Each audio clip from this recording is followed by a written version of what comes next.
A man went out on a drive with his 9-year-old son and some other members of his family. They figured it would be a great time for father and son to bond and spend some time together, as the father is often away on business several hours at a time, and sometimes he might even be gone weeks at a time. They drove around for a bit, catching up on what the son had been up to. The son started getting hungry at some point, and they decided to grab a bite to eat. No sooner did they place their order and sat down to eat than they noticed someone peering in at them through the restaurant glass windows. At first, the man and his son did not notice the stranger looking at them from the outside. They were busy having a family time together. The strange man left and returned back briefly afterwards. This time, he was carrying an assault rifle and opened fire on the unsuspecting parties. There was pandemonium as people could be seen taking shelter from the hail of fire. Father and son quickly ducked down to the ground and hid under the tables to escape the rain of bullets. And just as quickly as he arrived, the gunman hastily made his retreat as eyewitnesses called 911. The son was thankfully unharmed, and they barely managed to escape danger. The father, on the other hand, sustained several non-life-threatening injuries and was taken to the emergency for treatment. His luck would quickly run out, as next time they wouldn't be so lucky, and the shooters made sure they wouldn't miss their targets next time they arrived. Edmonton police have released surveillance footage of two suspects wanted in the killing of a father and his 11-year-old son.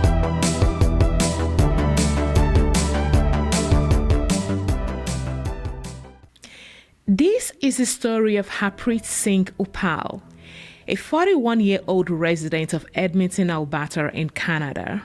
Harpreet was no stranger to violence. He was very well known to the police, as he had even done a stint in jail at some point for drug trafficking, possession of stolen property, and possessing illegal body armor. Now, you may be wondering, why in the world would a regular Joe be in possession of all these dangerous things? I will get to that in a minute.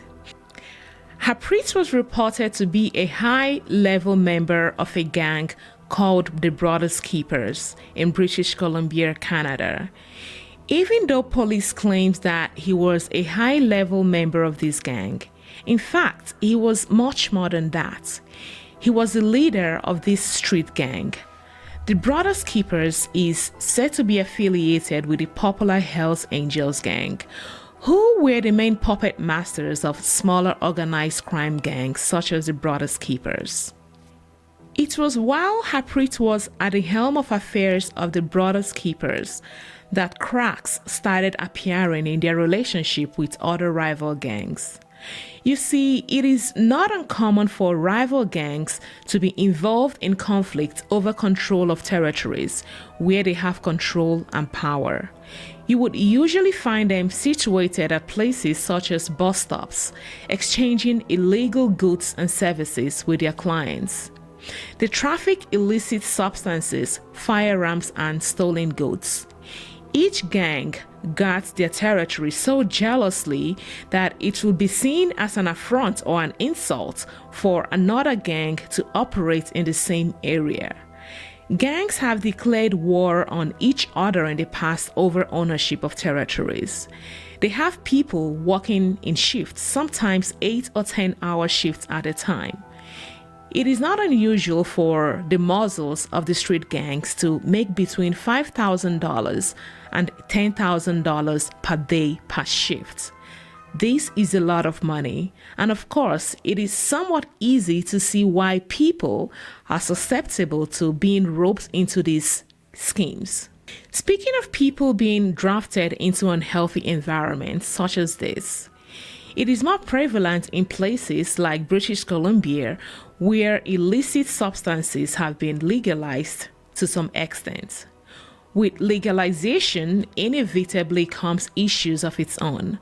For example, it sends a signal to the drug gang community that it's okay for them to run the streets. What we have is the inevitable proliferation of smaller sub-gangs with their puppet masters sitting at the top. Then you have the mid-level gang groups and, of course, the lower-level street runners. It is at this low level that petty crimes are committed, be it drug dealing, illegal arms dealing, pimping, prostitution, and the like. You get the drift. I also need to point out that it is always at this level that young people are recruited into gangs. And if someone or a rival gang looks at them the wrong way or sells stuff on their streets or encroach in their territory in any way, you can bet a conflict is about to get started. With this tidbit of information out of the way, you can see how easy it is to start a gang war in the drug-infested streets of British Columbia. Now, it is not exactly clear how Harpreet came to be at the head of the Brothers Keepers gang. Even though his operation was based out of BC, he lived in Edmonton, Alberta, and would often make the trip between both provinces on business. It is said that his operation has connections all over Canada. As such, when conflicts get started in one location, it is relatively easy to spread it to other locations. One interesting thing about smaller sub-gangs is that sometimes they don't even know who they are running the streets for. All they know is to run the streets, collect the money, and stop anyone who gets in the way of the process. The major players such as Hells Angels, who sits at the helms of affairs, brokers the importation of these illegal, dangerous substances, and their middlemen, the mid-level gangs, pushes it to the low-level street runners. This makes it easy for Hells Angels to insulate themselves from any gang wars that arise and not be directly involved or take any direct damage. The major players in the lower echelon of things were the Wolf Pack, Brothers Keepers, the United Nations, and the Red Scorpion gangs. If there's any gang wars, you would usually find these groups thick in the midst of things. This was a situation that Harpreet found himself in. He had been previously arrested by the police on charges of drug trafficking and illegal gun possession. It was only natural for him to be a target for rival gangs. Each time the police would catch and arrest him, he would spend time in jail for a few months or even a few weeks at a time, and then be let off with a warning.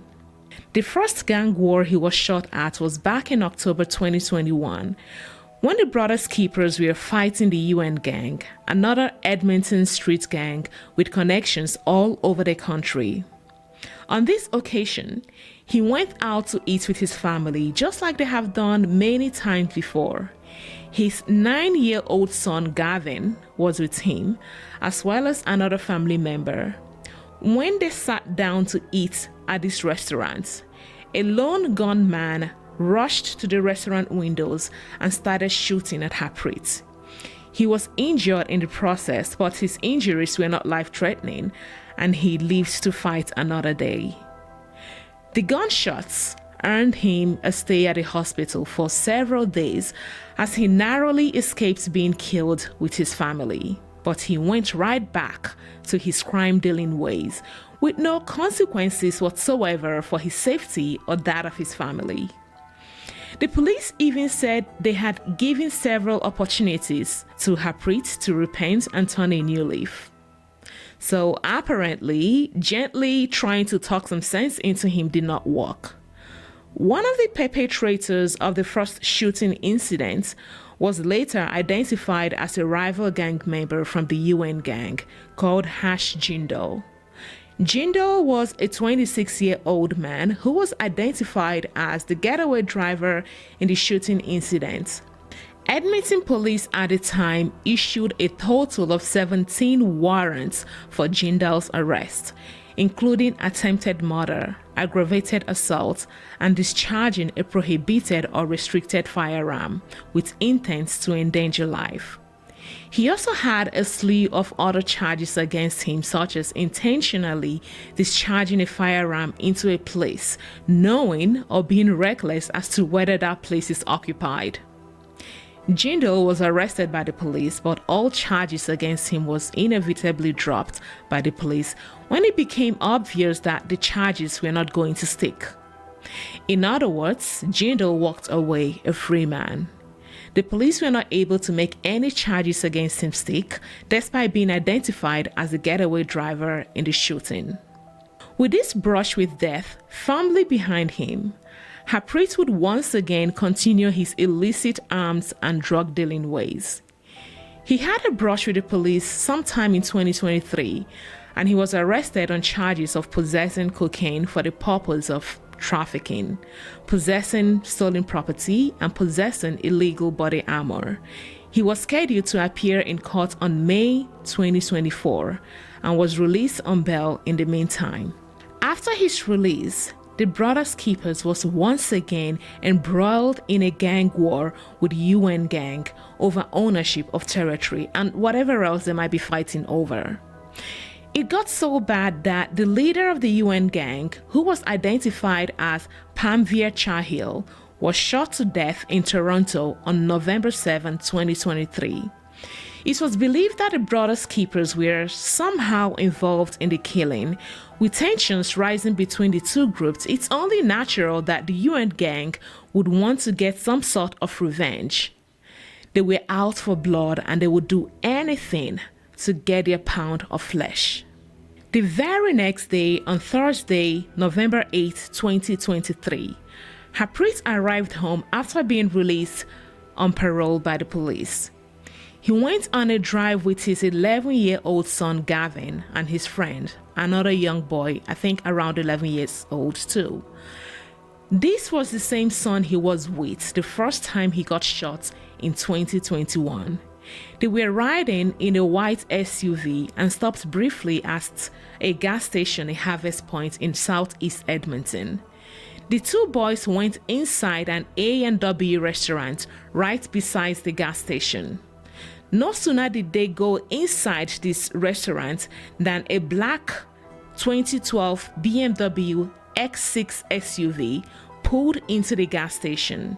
Two men completely dressed in black ran towards Harpreet's SUV and started shooting sporadically. When they peered closely into the white SUV, it was as if they were expecting someone else to be there with him. Around this time, Gavin and his friend were making their way out of A&W, and one of the gunmen, on seeing Gavin, pointed his gun at the little boy and shot him point blank. Both Harpreet and his son Gavin were injured with life-threatening injuries. Gavin's friend was, however, unharmed in the shootout, and he fled the scene. The whole incident from start to finish happened in under 3 minutes. Eyewitnesses called 911 and police were quick to arrive on the scene. Shortly afterwards, police received another call about a vehicle on fire a few kilometers away from the scene of the crime. When police arrived at the scene of the burning vehicle, they found it burnt to crisp. Meanwhile, back at the scene of the gang shooting, police found Harpreet and his son in medical distress. Emergency responders quickly made their way to the crime scene and tried to stabilize both father and son, but it was already too late as Harpreet and his son died at the scene of the crime. This was a shocking crime for residents of the neighborhood, as this area of the city is not known for crime. Police quickly cordoned off the crime scene, and the body of the victims could be seen covered in white blankets on the pavement next to a sidewalk. In no time, the whole neighborhood was swarming with police, and a small group of people were gathered. Some of the people gathered were Harpreet's family. One woman, on seeing the body of the victims, slumped to the ground and had to be taken away. A woman could be heard wailing in the background, "My son, my son." Another woman could be seen crying, "Daddy, daddy, not my daddy." Now, when police got to the scene of the fire incident that followed right after the shooting, They found the 2012 BMW X6 SUV used for the crime set ablaze, and there was no one inside the burning vehicle. On running the vehicle plates, they discovered the vehicle had been stolen earlier in the day. After committing the crime, the perpetrators now ditched the vehicle and set it on fire. This is consistent with how gangs operate, especially when it involves shooting of this nature. They would steal or hijack a vehicle, rob with it, or in this case, kill with it, and then dump it in a remote location and set it on fire. As at the time of the shooting of this production, no arrest has been made, and police were yet to identify who the two suspects in the shooting were. One thing is for certain though, Gavin was deliberately shot to death by the group that committed this crime. Once the shooter or the shooters learned that the son was there, they intentionally killed him, shot and killed him. So he was not caught in a crossfire or killed by mistake. Intended to kill him. While it may be understandable why the gang may want to go after Harpreet after his group allegedly killed their leader, it is, however, mind-boggling why they would want to go after an innocent child that had done nothing to them. Usually, gangs don't go after children. It is against their creed to target and kill children. But in this case, it appeared that something has changed. It was almost as if they knew that Harpreet was not alone, hence why they could be seen peering into that vehicle looking for someone else. And not only did they want Harpreet dead, they were also targeting his son. They wanted his son dead as well. This is not an isolated incident, as this type of shooting is increasingly on the rise across the city of Edmonton and of course Canada as a whole. There was this incident that happened in the city not too long ago where two armed men started shooting at a man that was out on a stroll with his young baby, and someone whom I assume to be the man's wife was walking down the neighborhood with them too. The shooters did not care for the safety and the well-being of the kid and started shooting at their target. The baby could have easily gotten hurt or was killed. Innocent bystanders could have easily gotten caught up in the crossfire, but that did not matter to these people. The rate of organized crime shootouts is escalating at a rate never before seen. This is similar to the West Edmonton Mall shooting that took place earlier in 2023, where 3 men were injured when a gunman arrived at the scene and started shooting out in the open. Police say there has been a 46% increase in Edmonton shootings in 2023 alone when compared to last year in 2022. This spike in gang shooting is concerning to say the least. It is not exactly clear what our leaders are doing to reduce gun violence in the city. One thing is sure, the catch and release program of the Canadian federal government is not working. For those wondering what the catch and release system is all about, it is this new law that was passed by the federal government this past few years, where violent offenders are released back into society after committing violent offenses. It's almost a taboo for violent offenders to be locked up and stay in jail.